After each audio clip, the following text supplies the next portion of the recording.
Hello students, Hindi board academy channel में आप लोगों का स्वागत है। ठीक है, इसमें हम क्लास 10th केमिस्ट्री का जो कोर्स है, उस सिलेबस है, उसको कवर कर रहे हैं। ठीक है, इससे पहले आपने वीडियोज में जो लास्ट रीडिंग आपकी थी, ठीक है, विस्थापन अपक्रियाओं के बारे में इसमें हमको पढ़ना है। इससे पहले आपने अपघटन अपक्रियाएं और योगात्मक अपक्रियाएं पढ़ ली थी। ठीक है, तो चलिए आगे देखते हैं कि हमारी विस्थापन अपक्रियाएं क्या होती हैं। ठीक है, तो चलिए देखते हैं विस्थापन अभिक्रियाएं क्या होती हैं। तो विस्थापन अभिक्रियाओं में क्या होता है कि एक समूह या मूलक द्वारा किसी दूसरे समूह या परमाणुओं के समूह या मूलक को क्या किया, प्रतिस्थापित कर दिया जाता है।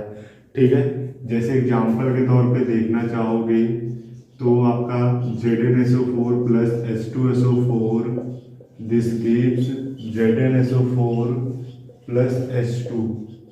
ठीक है, तो इसमें क्या किया गया, आपका जो जिंक धातु है वो हाइड्रोजन सल्फेट विलयन से क्या करता है, हाइड्रोजन को उसके स्थान से प्रतिस्थापित कर देता है। ठीक है, और उसकी जगह पे खुद बैठ जाता है और हाइड्रोजन जो अपने गैस के रूप में बाहर निकल जाती है। ठीक है, तो विस्थापन अभिक्रियाएं क्या होती हैं, वे अभिक्रियाएं जिनमें एक परमाणु या परमाणु का समूह या मूलक द्वारा क्या होता है, किसी दूसरे परमाणु या परमाणु के समूह या मूलक को क्या कहता है, प्रतिस्थापित कर देता है, यानी उसके स्थान से हटा देता है उसको और उसकी जगह पे खुद जाके बैठ जाता है। ठीक है, तो इसे क्या बोलते हैं हम, विस्थापन अभिक्रियाएं।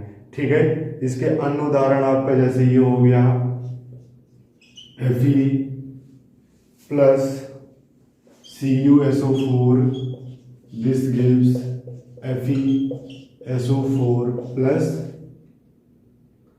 Cu।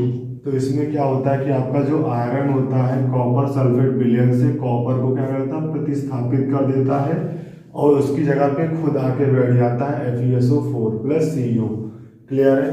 तो विस्थापन अभिक्रियाओं में क्या होता है, वे अभिक्रियाएं जिसमें एक परमाणु या परमाणु के समूह या मूलक द्वारा किसी दूसरे परमाणु या परमाणु के समूह या मूलक को उसके जलीय विलयन से या उसके लवण के विलयन से क्या करता है, प्रतिस्थापित कर देता है।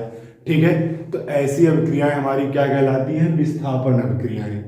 ठीक है, ये इसके एग्जांपल है। यहाँ पे आपका जो Zn है, Zn को हम जिंक बोलते हैं। ठीक है, H2SO4 बेटा आपका सल्फ्यूरिक अम्ल या इसी को हाइड्रोजन सल्फेट भी बोलते हैं।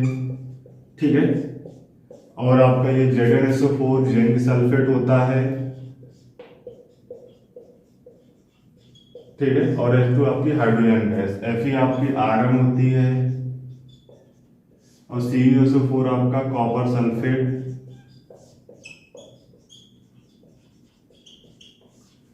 और FeSO4 आपका क्या होता है, आयरन सल्फेट, ऐसे को आप बोल सकते हो आयरन सेकेंड सल्फेट। ठीक है, इसका एक और नाम होता है, आप इसको बोल सकते हो फेरस सल्फेट। यानी जब आयरन की वैलेंसी 2 होती है तो उसे हम फेरक बोलते हैं, फेरस बोलते हैं, और जब आयरन की वैलेंसी 3 होती है तो उसे हम क्या बोलते हैं, फेरिक आयन। क्लियर है। तो ये हो गई हमारी विस्थापन अभिक्रियाएं। ठीक है, इसके बाद आपकी नेक्स्ट हेडिंग जो है उभय अपघटन अभिक्रियाएं है। ठीक है, तो चलिए देखते हैं उभय अपघटन अभिक्रियाएं क्या होती है, डबल डिस्प्लेसमेंट रिएक्शन क्या होती है। उभय अपघटन अभिक्रिया जिसको इंग्लिश में हम डबल डिस्कम्पोजिशन रिएक्शन बोलते हैं। ठीक है, इसमें आप लोग देखोगे कि इसमें क्या होता है, अभी इससे पहले वाले जो आपने विस्थापन अभिक्रियाएं पढ़ी थी उसमें क्या था कि एक परमाणु क्या कर रहा था, किसी उसके जलीय विलयन से किसी दूसरे परमाणु को क्या कर देता था, उसके प्रतिस्थापित कर दे रहा था, यानी उसको हटा के उसकी जगह पे खुद बैठ जा रहा था। ठीक है, लेकिन उभय अपघटन अभिक्रियाओं में क्या होता है कि जो आपके परमाणु होते हैं, ठीक है, वो क्या करते हैं, एक दूसरे को उसके मतलब एक दूसरे के स्थान ग्रहण कर लेते हैं। मतलब क्या हुआ, आपस में इंटरचेंज कर लेते हैं पोजीशन। ठीक है, एग्जाम्पल के तौर पे देखना तो चलिए देखते हैं। जैसे आपका क्या हो जाए, AgNO3 plus NaCl this gives AgCl plus NaNO3।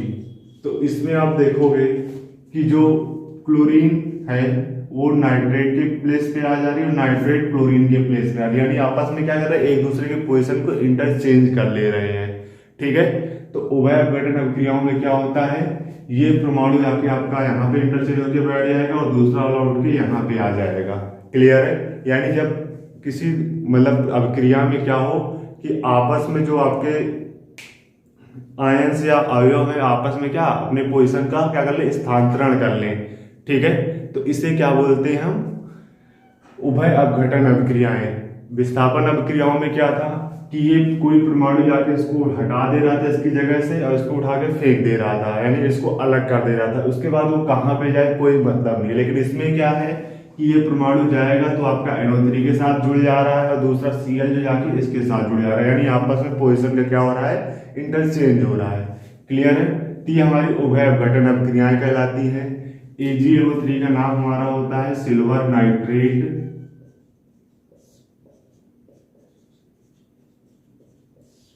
ठीक है। NaCl हमारा सोडियम क्लोराइड होता है,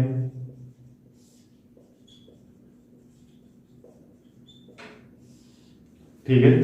AgCl हमारा होता है सिल्वर क्लोराइड,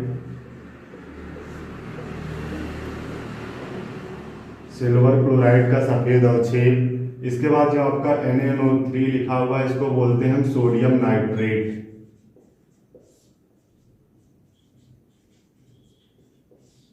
ठीक है। ये हो गया। इसके अलावा आपको कोई दूसरा एग्जांपल देखना है तो आपका दूसरा एग्जांपल है PaCl2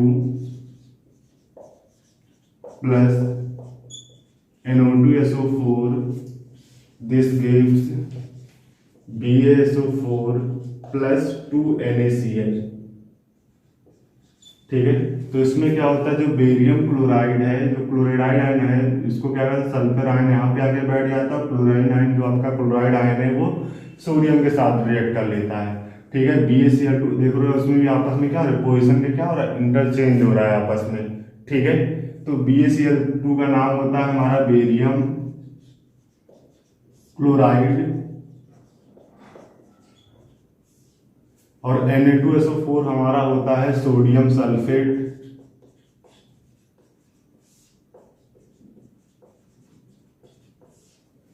और BaSO4 हमारा क्या होता है, BaSO4 हमारा होता है बेरियम सल्फेट,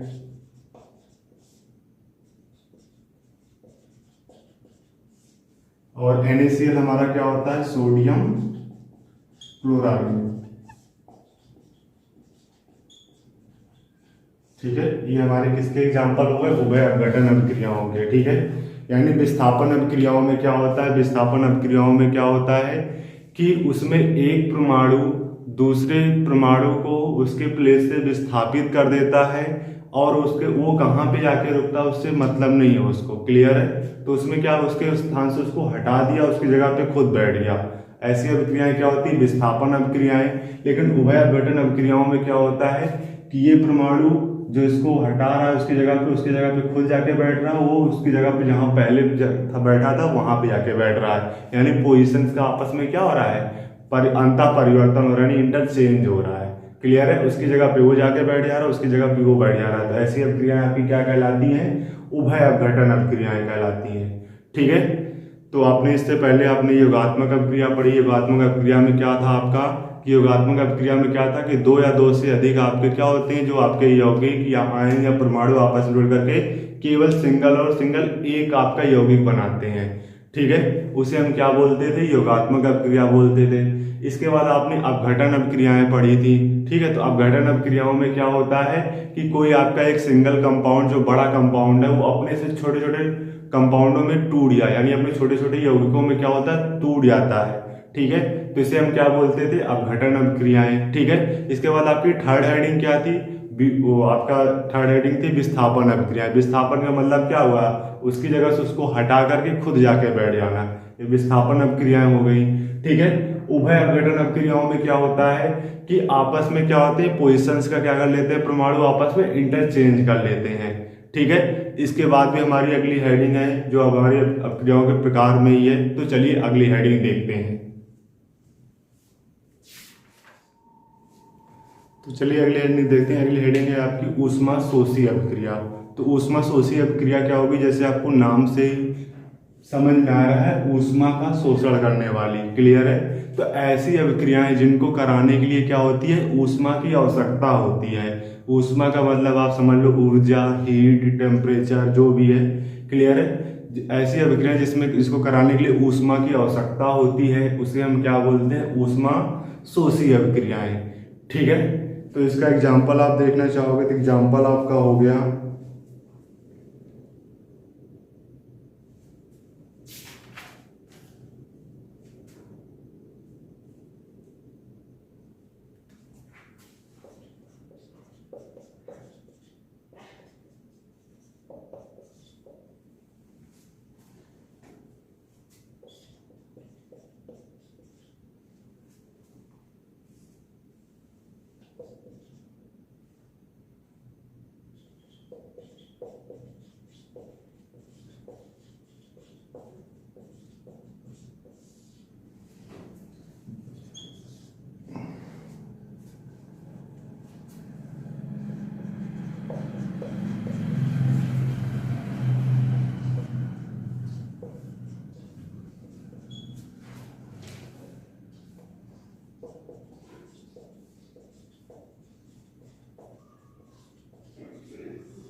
ठीक है। तो ऊष्मा शोषी अभिक्रिया के आपके एग्जाम्पल क्या है, देखिए पहला क्या, N2 plus O2 this gives 2NO। मतलब कि इस अभिक्रिया को कराने के लिए नाइट्रोजन गैस और ऑक्सीजन गैस आपस में क्रिया करके क्या बनाते हैं, nitrous oxide gas.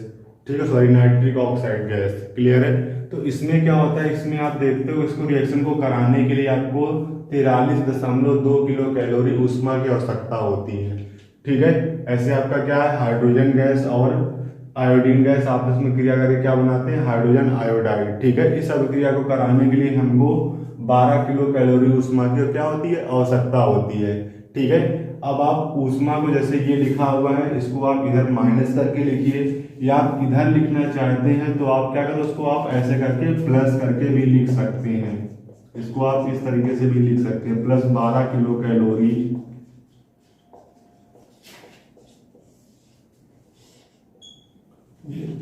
2HI। Clear है। तो मतलब क्या हुआ कि आप इधर माइनस करके लिखिए या इधर प्लस करके लिखिए। ठीक है। तो ऊष्मा शोषी अभिक्रिया के लिए आप एक नोट पॉइंट याद रखिएगा। ठीक है। इसको इस तरीके से भी रिप्रेजेंट किया जाता है कि कोई अभिक्रिया दिया है जैसे आपका अभिकारक हो, अभिकारक प्लस ऊष्मा दिस गिव्स उत्पाद, इस तरीके से लिखा जा सकता है आपका। ठीक है। अभिकारक आपके एक या एक से अधिक हो सकते हैं, उत्पाद भी आपके एक या एक से अधिक हो सकते हैं। क्लियर है। या इसको इस तरीके से लिखा जाता है, अभिक्रिया अभिकारक उत्पाद प्लस माइनस ऊष्मा, इस तरीके से इसको रिप्रेजेंट किया जाता है। तीसरा मेथड इसका ये होता है कि अभिकारक और ऊपर आप क्या प्लस ऊष्मा लिखते हैं हम एरो के ऊपर। ठीक है। और यहाँ पे लिखते हैं उत्पाद। ठीक है। तो इस तीनों तरीके से क्या होता है, ऊष्मा शोषी अभिक्रिया को रिप्रेजेंट किया जाता है। यानी ऊष्मा शोषी अभिक्रिया को आपको पहचानना है क्या होती है, किसमें आपकी ऊर्जा यूज हो रही है अभिक्रिया कराने के लिए। ठीक है। तो आपका अगर उत्पाद की तरफ लिखा रहेगा, ठीक है, तो उसको क्या करेंगे, माइनस ऊष्मा करके लिखा रहेगा। अगर उसी ऊष्मा को क्या करो, अगर अभिकारक की तरफ लिखा जाता है तो प्लस ऊष्मा करके लिखा जाता है। ठीक है। और कभी कभी क्या होता है, एरो के ऊपर लिखा रहता है तो वहां पे प्लस ऊष्मा करके आपकी रिएक्शन दी रहती है। क्लियर है। ये दोनों जो आपकी अभिक्रियाएं थी, ये दोनों 25 डिग्री सेल्सियस पे कराने के लिए, ये अभिक्रिया कराने के लिए हमको 43.2 किलो कैलोरी की ऊष्मा आवश्यकता होती है। और इसको कराने के लिए हमको कितनी, 12 किलो कैलोरी की ऊष्मा की आवश्यकता होती है। यानी अभिक्रियाएं आपकी क्या होती हैं, 25 डिग्री सेल्सियस ताप पे होती हैं। ठीक है। ये आपके ऊष्मा शोषी अभिक्रिया के उदाहरण है। क्लियर है। ठीक है। तो इस वीडियो में हम इतना ही रखते हैं। आगे आपका जो है ऊष्मा क्षेपी अभिक्रिया और जो आने वाली अभिक्रिया है उसको हम नेक्स्ट वीडियो लेक्चर में कवर करेंगे। ठीक है। तो चलिए, अगर आपको वीडियो पसंद आया है तो उसे लाइक कीजिए, शेयर कीजिए, सब्सक्राइब कीजिए और हिंदी बोर्ड एकेडमी चैनल को सब्सक्राइब कीजिए। ठीक है, चलिए आगे नेक्स्ट वीडियो में कवर करेंगे। और एक चीज़, आपके जो हमने यहाँ पे नोट्स हैं, इसके पीडीएफ नोट आपको टेलीग्राम चैनल पे मिल जाएगा, तो आप लोग जाके टेलीग्राम चैनल पे ज्वाइन हो जाइए। वहाँ से आपको पूरे चैप्टर का जो पीडीएफ नोट्स है वो प्रोवाइड करा दिया जाएगा। ठीक है, तो चलिए आगे नेक्स्ट वीडियो में देखते हैं।